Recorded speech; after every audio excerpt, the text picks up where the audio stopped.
اعوذ باللہ من الشیطان الرجیم بسم اللہ الرحمن الرحیم واقترب الوعد الحق فإذا هي شاخصة أبصار الذين كفروا يا ويلنا قد كنا في غفلة من هذا بل كنا ظالمين إنكم وما تعبدون من دون الله حصب جهنم انتم لها واردون لو كان هؤلاء آلهة ما وردوها وكل فيها خالدون لهم فيها زفير وهم فيها لا يسمعون۔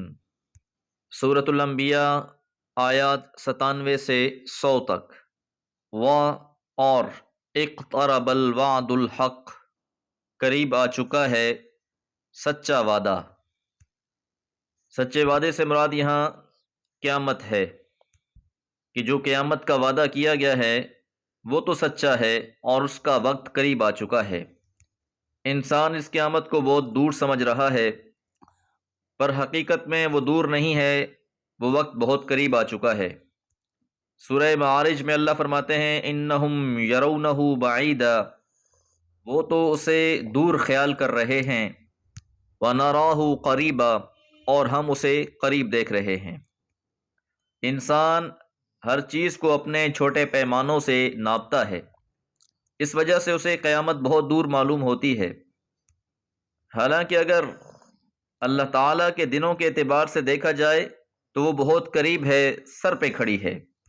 یاد رہے کہ اللہ تعالیٰ کے ہاں ایک دن ہمارے حساب سے 1000 سال کے برابر ہے، اور یہ کوئی عام دن نہیں ہے۔ فَإِذَا هِيَ شَاخِصَةٌ أَبْصَارُ الَّذِينَ كَفَرُوا، فَإِذَا پس اس وقت، هِيَ شَاخِصَةٌ أَبْصَارُ الَّذِينَ كَفَرُوا، جن لوگوں نے کفر کیا ہے ان کی نگاہیں ٹکی رہ جائیں گی۔ جب اچانک سے قیامت آ دھمکے گی تو اس کا منظر اتنا ہولناک ہوگا کہ جو لوگ بڑی ڈھٹائی کے ساتھ آج اس کا مطالبہ کر رہے ہیں، اس کا مذاق اڑا رہے ہیں، ان کی آنکھیں ٹکی رہ جائیں گی۔ یہ خوف اور دہشت زدگی کی تصویر ہے۔ انسان جب کوئی ہولناک چیز اچانک دیکھتا ہے تو ہکا بکا ہو کر اسے دیکھتا رہ جاتا ہے۔ تو یہی حالت ہوگی انکار کرنے والوں کی، کہہ رہے ہوں گے یا ویلنا، ہائے ہماری ہلاکت، ہائے ہماری بدبختی، قد کننا، تحقیق تھے ہم، فی غفلت من ھذا، اس سے غفلت میں، کہ ہم نے تو ساری زندگی ہی غفلت میں گزار دی۔ اللہ تعالیٰ نے بیدار کرنے کے لیے پیغمبر بھیجے، اور پیغمبروں نے ہر لحاظ سے ہمیں متنبہ کیا، لیکن ہم غفلت میں ہی پڑے رہے۔ تو یہاں یہ بات سمجھ لیجئے کہ قیامت کو ماننے کے لیے دلائل کی کمی نہیں ہے، قرآن و سنت میں جا بجا اس پہ توجہ دلائی گئی ہے، انسانی عقل اور فطرت بھی اس کو تسلیم کرتی ہے، لیکن انسان اس کو ماننا نہیں چاہتا، کیونکہ جو اس کو مانے گا اسے پھر اپنی خواہشات ترک کرنی پڑیں گی۔ تو انسان خواہشات کو ترک کرنے کے بجائے غفلت کا سہارا لیتا ہے اور غفلت میں ہی پڑا رہتا ہے۔ بل کننا ظالمین، بلکہ ہم ہی ظالم تھے۔ لیکن اب اس اقرار کا کوئی فائدہ نہیں، اور نہ ہی یہ پچھتاوا ان کو جہنم سے بچا پائے گا۔ اس لیے کہا جائے گا انکم، بلا شبہ تم، وما تعبدون، اور جن کی تم عبادت کرتے تھے، من دون اللہ، اللہ کے سوا، حسب جہنم، جہنم کا ایندھن بنو۔ تو یہاں وما تعبدون سے مراد خاص طور پر وہ اصنام اور احجار ہیں جن کی مشرکین عرب پرستش کیا کرتے تھے، اور ان کو جہنم کا ایندھن بنانے سے مقصود یہ نہیں ہے کہ انہیں سزا دی جائے، بلکہ ان کی حسرت میں اضافہ کر دیا جائے کہ جن کے سہارے پر تم زندگیاں گزار آئے ہو، آج وہ تمہارے ساتھ ہی اس جہنم میں پڑے ہوئے ہیں۔ تو یاد رہے کہ بیت اللہ میں جو 360 بت رکھے گئے تھے، ان میں سے جہاں کچھ فرشتوں، انبیاء کی مورتیاں تھیں، لیکن ان میں سے زیادہ تر مورتیاں خیالی تھی، وہمی تھی، جن کے بارے میں اللہ تعالیٰ فرماتے ہیں ان ہی الا اسماء سمیتموها انتم وآباؤکم، کہ نہیں ہے یہ مگر چند نام جو تم نے اور تمہارے آباء و اجداد نے رکھ دیے ہیں، اللہ تعالیٰ نے ان کے بارے میں کوئی دلیل نازل نہیں کی تھی۔ انتم لہا واردون، تم لازماً اس میں داخل ہو کر رہو گے کہ جہنم میں اب تمہارا ٹھکانہ ہے۔ لو کان ہؤلاء آلہہ، اور اگر یہ ہوتے معبود، ما وردوہا، تو وہ اس میں داخل نہ ہوتے۔ تو ان کو یعنی مورتیوں اور مجسموں کو جہنم میں ڈالنے سے اصل مقصود یہ ہے کہ ان کے پوجنے والوں کو یہ دکھانا ہے کہ اگر یہ معبود ہوتے تو ان کی یہ درگت نہ بنتی۔ ان کی تذلیل کی آخری حد یہ ہوگی کہ ان کی تمام امیدوں کا آخری مرجع جو تھے وہ بھی انہی کی طرح بے بس اور مجبور جہنم کی آگ میں پڑے ہوں گے۔ وَكُلٌّ فِيهَا خَالِدُونَ، اور وہ سب اس میں ہمیشہ رہیں گے۔ لَهُمْ فِيهَا زَفِيرٌ، لہم ان کے لیے، فیہا اس میں، زفیر چیخ و پکار ہوگی، کہ جو اللہ کے علاوہ غیروں کی عبادت کرنے والے تھے اب یہ جہنم میں پڑے ہیں، فریاد کر رہے ہیں، چیخ رہے ہیں، چلا رہے ہیں۔ وَهُمْ فِيهَا لَا يَسْمَعُونَ، اور وہ اس جہنم میں ہی لا يسمعون کچھ نہیں سن رہے۔ کہ دنیا میں جن مورتیوں اور مجسموں کو یہ پوجتے رہے، پکارتے رہے، اب وہ انہی کے ساتھ جہنم میں پڑی ہوئی ہیں، یہ چیخ رہے ہیں، چلا رہے ہیں، اور ان مورتیوں میں اتنی بھی قوت نہیں کہ ان کی چیخ و پکار بھی سن سکیں۔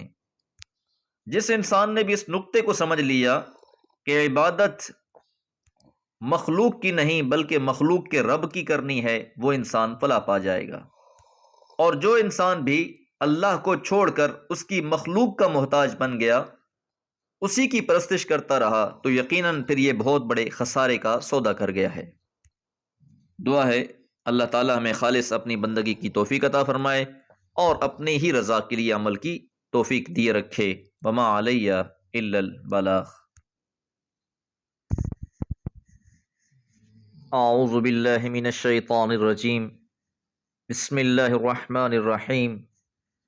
ان الذین سبقت لهم منا الحسنى اولئک عنها مبعدون لا يسمعون حسیسها وهم فیما اشتهت انفسهم خالدون لا يحزنهم الفزع الاکبر وتتلقاهم الملائکہ هذا يومكم الذي كنتم توعدون۔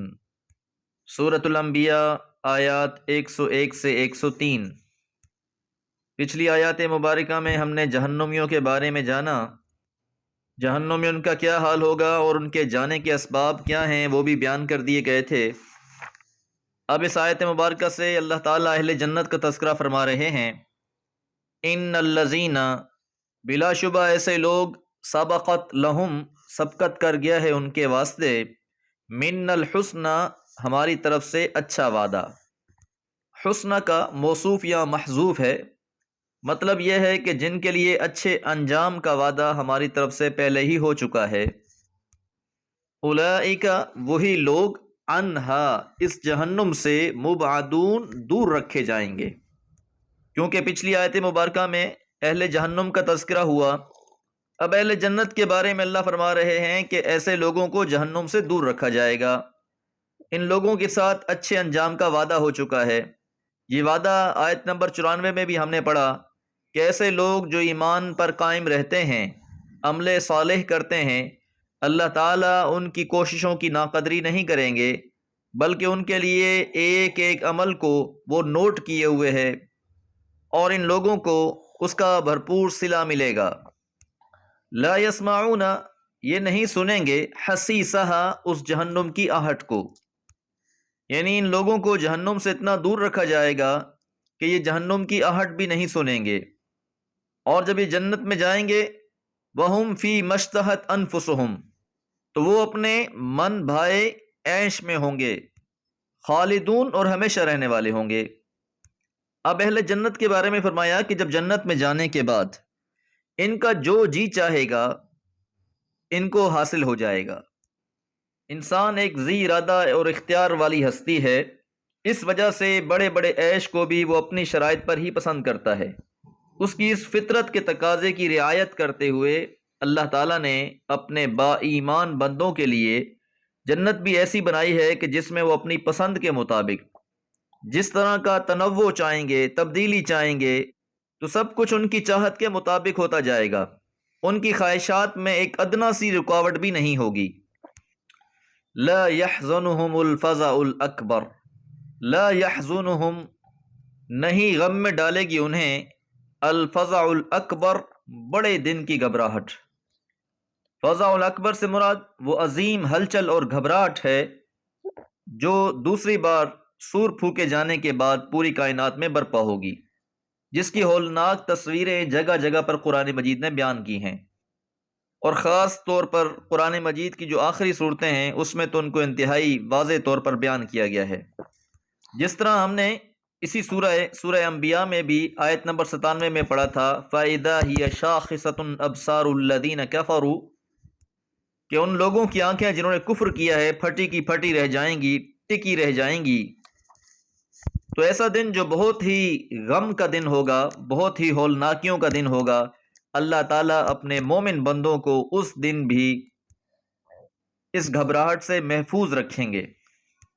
وَتَتَلَقَّاهُمُ الْمَلَائِكَةُ، اور فرشتے ان کا خیر مقدم کریں گے، فرشتے ان کا استقبال کر رہے ہوں گے، اہلا و سہلا مرحبا کے نعرے بلند ہو رہے ہوں گے۔ تو یقینی بات ہے ایسی کیفیت میں انسان پر کوئی غم اور افسوس نہیں ہوگا، تو فرشتے استقبال کے لیے آئے ہوئے ہوں گے۔ ھذا یومکم، یہ وہ تمہارا دن ہے، الذی کنتم توعدون، جس کا تم سے وعدہ کیا گیا تھا۔ بشارتیں دی جا رہی ہیں کہ ابدی کامرانیوں کا دن مبارک ہو۔ دنیا میں تم نے جیسی بھی زندگی گزاری، لیکن آج کے دن تمہاری ہی کامیابی ہے، اور اسی دن کا تم سے وعدہ کیا گیا تھا۔ دعا ہے اللہ تعالی ہم سب کو بھی ان میں شامل فرما دے کہ جن پر نہ کوئی غم ہوگا اور نہ ہی وہ افسوس کرنے والے ہوں گے۔ وما علیہ الا البلاغ۔